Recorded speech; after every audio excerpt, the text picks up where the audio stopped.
So okay mga paps, musta pala? Ngayong araw pala magre-review ako nitong Testman Digital Multimeter. Okay? So simulan na natin to mga paps. So okay mga paps, kung gusto nyo ma-check yung mga ino-offer nilang ibang mga tester, pwede nyo i-check yung link sa description box sa TikTok shop nila mga paps para makita nyo yung iba't ibang tester na ino-offer nila. So bago natin simulan yung review, meron lang ako konting background or konting i-share sa inyo regarding sa multimeter.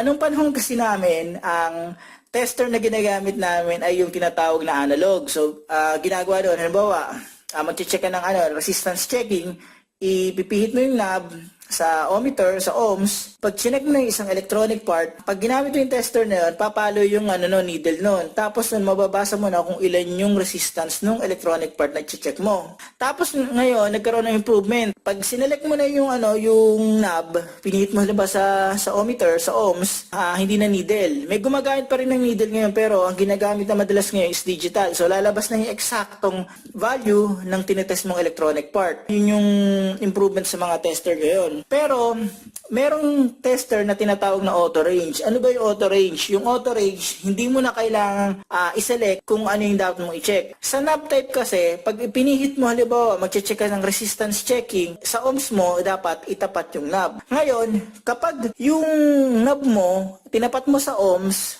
tapos nung nag-test ka ng AC, sigurado yung mga paps, puputok yung fuse sa tester mo. Ganun yung nangyayari. Pero ngayon, may tinatawag na auto range. Yung auto range, hindi mo na kailangang i-select kung anong itetest mo. Halimbawa, magtetest ka ng DC. Hindi mo na kailangang i-select na DC. Tapos biglang magtetest ka ng AC. Hindi mo na kailangang i-select ng AC. Kumbaga, diretso na. Hindi mo na kailangang ipihit yung knob kung saan mo itetest. Ganun yung tester na to. Pero may advantage pa itong tester na to. Papakita ko mamaya mga paps. So ito yan mga paps. User manual. Ito, di natin kailangan yan. Box, di natin kailangan yan. Siyempre, ito yung tester mga paps. So, ang kinagandahan nito, meron siyang pouch. Okay, so meron niyang probe. So, ito yung pinaka-tester. Ito, AAA. AAA yung gamit niyan. Siyempre, ilagay natin to dito, basic to. Negative, positive. Di ba magte-test tayo, ililipat natin sa AC, sa DC or sa AC kung ano itetest natin. Battery DC, yan, di ba? Ngayon, hindi ko na kailangan piliin yan. Yan yung auto range, mga paps. Kapag itetest ko yung AC, automatic na yan. Yun na. Okay. Meron akong 233 to 34 volts sa kalagay AC. Okay, so yan. Tapos, balik ko dito. Yan. DC naman nakalagay. Tingnan natin na, DC. So, napakagaling, di ba mga paps? Napaka-swabe. So, nakita nyo, madilim mga paps. Isa ito sa magandang tester mga paps. Kasi sa ibang tester, walang gatong function. So, ito. Meron siyang ganyan. Meron siyang backlight. Tapos, may ganyan din siya. Pag-test ko yung AC. Yan. Kita nyo. Tapos, ganun din dito. Kapag nasiraan kayo or nalobat kayo sa daan, magtetest kayo ng ganito. Napaka-useful ito mga paps. Sigurado yan. So, makikita yan. Okay. Sabi, di ba? So, bukod sa auto range, ang magandang features nito yung NCV. So, ano ba yung NCV? Yun yung non-contact voltage. So, ang silbi nito, ma-check mo kung merong voltage dun sa linya ng AC. Okay, halimbawa ito saksakan, nagto-troubleshoot ka. Hindi mo alam kung merong supply to, hindi mo alam kung merong tong kuryente, may power ba to. So, ito yung magandang features yan mga paps, itong NCV. Ma-appreciate to ng mga electrician or yung mga naglilinya mga paps. Sobrang ma-appreciate nila itong features na to. Tignan niya, halimbawa, nagto-troubleshoot ako.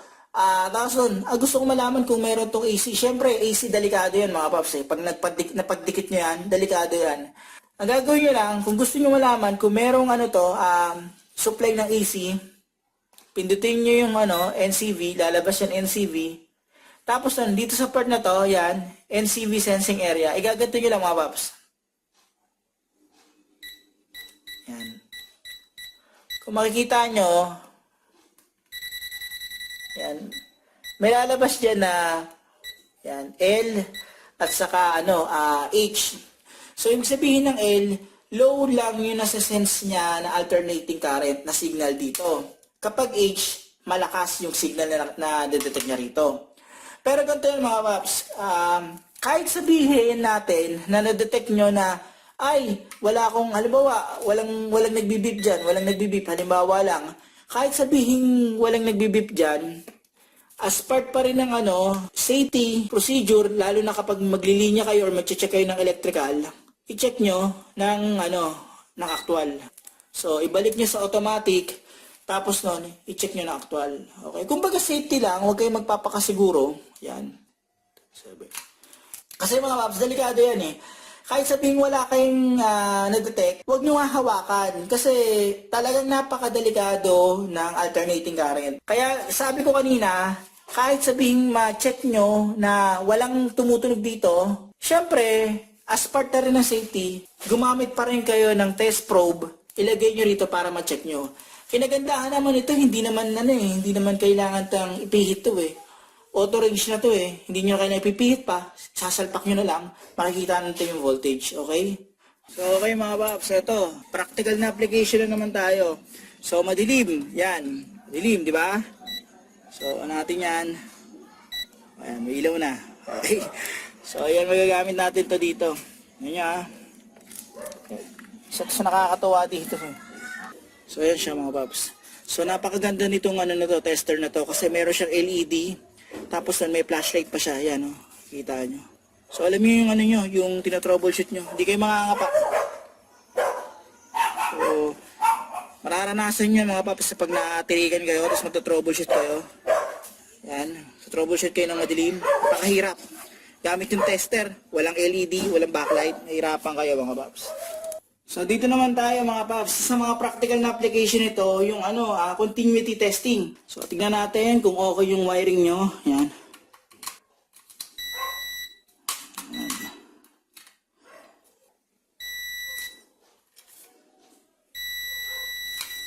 Sa kabilang side. Yan. Wala yan.